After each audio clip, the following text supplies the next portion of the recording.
გამარჯობათ მეგობრებო, მე ვარ ნანა გორგოძე, თარჯიმანი ამერიკაში. და ეხლა მინდა ერთი რაღაც უთხრა ჩემს კოლეგებს, რომლებიც სინქრონულად თარგმნიან მარტო 2 საათზე მეტ ხანს.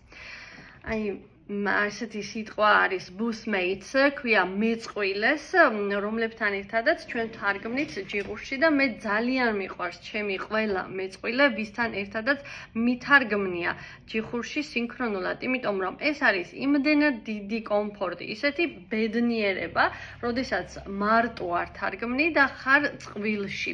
შეგიძლია ნებისმიერ დროს ადგე და უბრალოდ გახვიდე ჯიხური და იქნებ ყავა გინდა დალიო უბრალოდ სუფთა ჰაერი ჩაისუნთქო, შეგიძლია გახვიდე გარეთ და დაჯედე იქ რამდენი ხანიც გიდან, გაგახსენდა რაღაც სატელეფონო ზარი გაქვს, განსახორციელებელი.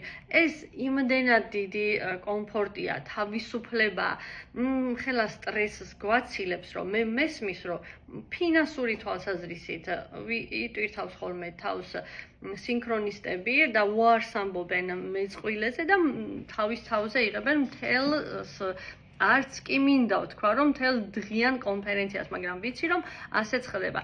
არ ვსაუბრობ რაღაც ხარისხზე და სხვა რაღაცებზე, უბრალოდ მინდა გთხოვოთ, რომ ეგ იმდენად დიდი კომფორტია, ნოეტყვით თქვენ თავს უარს ასეთ რაღაცაზე.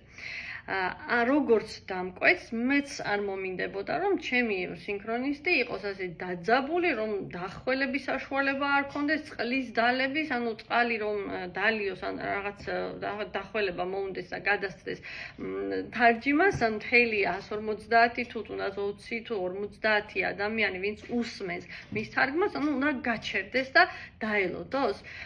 ხშირად მეუბნებიან, რომ რთულია თარჯიმნობა, თან ისმენ და თან საუბრობ.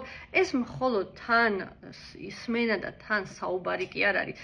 მეცნიერულად დადასტურებულია, რომ სინქრონული თარგმნის დროს 1000-ობით ოპერაციას აკეთებს ტვინი. ასე რომ, გაუფრთხილდით თქვენს ნერვულ სისტემას. ეს შეიძლება იმ წუთას არ დაგეტყოთ და ფიქრობთ, რომ რა კარგად ჩავატარეთ, მაგრამ აუცილებლად დაგეტყობათ ნერვულ სისტემაზე, თქვენს ჯანმრთელობას, თქვენს გონებას, თქვენს, რა ვიცი, განწყობას და ასევე პატივი ეცით თქვენს დამკვეთებსაც.